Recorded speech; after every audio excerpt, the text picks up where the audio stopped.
आप सब लोग अच्छे होंगे, अच्छी तरह रिपेयरिंग कर रहे हो। दोस्तों आज हम समझेंगे जिन फोन के अंदर आपका 12 वोल्ट का, जैसे अब ये देख सकते हैं आपका 12 वोल्ट का जो हमारा लाइट आईसी है, 12 वोल्ट लाइट आईसी है।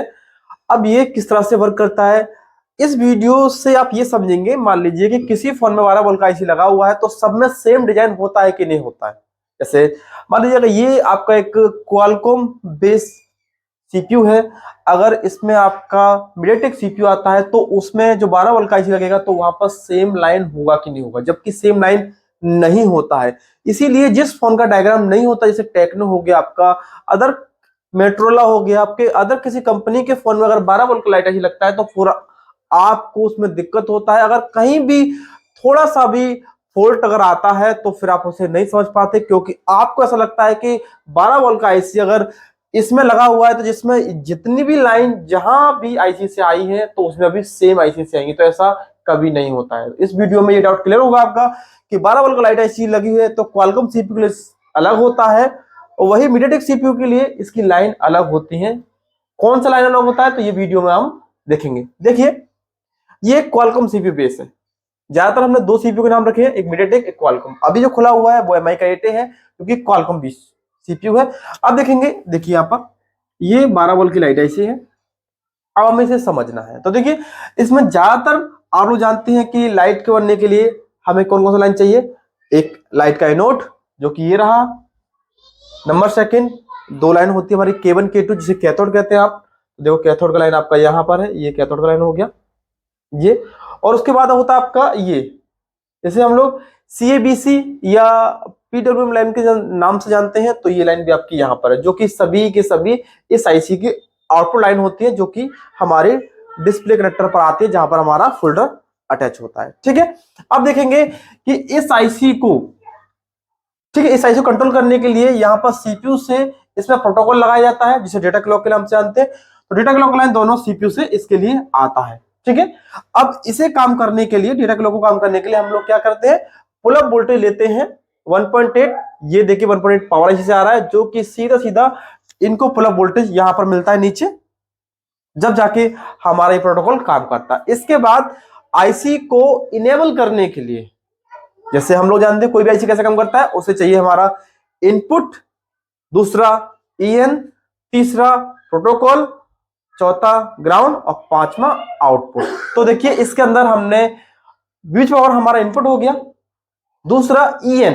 तो देखिए क्वालकॉम सीपीयू में क्या होता है, क्वालकॉम सीपीयू जो EN हमारा आता है, EN जैसे इस आईसी को कब ऑन करना है कब ऑन नहीं होगा वो इस लाइन का काम होता है, जिसे हम EN लाइन के नाम से जानते हैं। ठीक है, तो क्वालकॉम बेस में हमेशा EN आपका कहां से आता है, पावर आईसी से। ठीक है, पर मीडियाटेक में ऐसा नहीं होता। देखिए मीडियाटेक के बारे में, तो देखिए हमारे पास ये हमने Redmi Note 10 5G खोला हुआ है। अभी मॉडल शायद अभी 5G का जमाना है, अभी आपके पास 5G मॉडल अभी भी आते होंगे लाइट के लिए।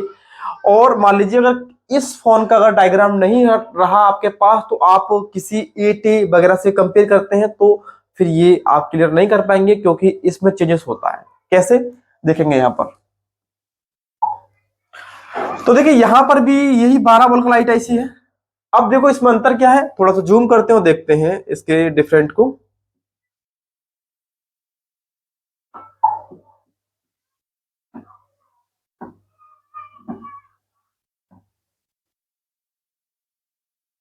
देखिए इस आईसी को ऑन होने के लिए मिलता है बीच पावर, नंबर सेकंड क्या चाहिए, डेटा क्लॉक। तो देखिए डेटा क्लॉक आपका ये रहा जो कि सीपीयू से ही आएगा। या देख भी लेते हैं हम लोग ये कहां से आ रहा है, जो कि दोनों येलो लाइन है। तो देखेंगे आप यहाँ पर, तो देखिए ये दोनों दोनों लाइन येलो यही से आ रही है। ठीक है, इसके बाद देखिए यहाँ पर आपका PWM लाइन, वो भी हमारा सीपीयू से ही आ रहा है। देखेंगे यहाँ पर, देखिए ये आपका सीपीयू से ही यहां पर आता है।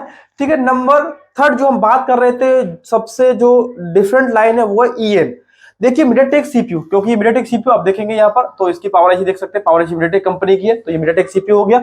अब हम देखेंगे इसका EN लाइन, इस आईसी का EN लाइन कहां से आ रहा है। क्वालकॉम में देखा था, क्वालकॉम में ये EN लाइन जो हमारा आ रहा था वो हमारा आ रहा था कहां से, पावर आईसी से, जबकि मीडियाटेक फोन के अंदर ऐसा नहीं होता। भले ही उसमें 12 वोल्ट की आईसी इसके अंदर लगी हुई है। तो देखिए इसके अंदर जो ईएन हमारा आता है वो भी सीपीयू से ही आता है, वो भी सीपीयू से आता है। आप यहां पर देखेंगे ये ग्रीन लाइन को आप देखेंगे तो ग्रीन लाइन के बारे में देखते हैं। देखिए यहां पर लिखा है ईएन, देखिए थोड़ा जूम करते हैं, देखो ये रहा, ये लिखा आपका ईएन। यार देख सकते हैं कि यहाँ पे ईएन लिखा है, ईएन कहां से आ रहा है आपका, सीपीयू से आ रहा है। ईएन का आपका सीपीयू से आ रहा है। इसका मतलब कंफर्म हो गया कि क्वालकॉम और मीडियाटेक में अगर हमारा 12 वोल्ट का लाइट आईसी लगा है तो दोनों में डिफरेंट है। अगर आपका मीडियाटेक है और आप कंपेयर कर रहे हैं क्वालकॉम सीपीयू से तो आप उसे सॉल्व नहीं कर पाएंगे। तो इसीलिए आपको ध्यान रखना चाहिए कि मीडियाटेक और क्वालकॉम में थोड़ा डिफरेंट होता है। तो यहाँ पर जो डिफरेंट देखा गया है वो ये है कि ईएन इसके अंदर आपका आता है कहां से, सीपीयू से, और क्वालकॉम में कहां से आता है, पावर आईसी से। ये दो डिफरेंट है। तो जब भी आपके पास कोई भी 12 वोल्ट का अगर लाइट आईसी आपके पास रिपेयर होने के लिए आया है, ये 12 वोल्ट का आईसी इसमें लगा है और उसमें आपको लाइट रिपेयर करना है, तो और उसका डायग्राम नहीं है, तो पहले आपको ये जानना पड़ेगा कि इसमें कौन सा सीपीयू लगा है। मीडियाटेक सीपीयू है तो आप मीडियाटेक सीपीयू का कोई भी डायग्राम खोल लीजिए, उसका ज्यादातर सेम टू सेम ही रहेगा। अगर क्वालकॉम है तो क्वालकॉम के हिसाब से आप MI8 खोल सकते हैं, तो उसमें आपका क्लियर दिख जाएगा। क्योंकि अभी लेटेस्ट फोनों में ऐसा होगा कि कंफ्यूजन आपको ना हो, इसीलिए ये वीडियो से आपको क्लियर हो गया होगा कि हमारा ईएन क्वालकॉम हैंडसेट में पावर से आता है और मीडियाटेक हैंडसेट में सीपीयू से आता है। फिर मिलेंगे।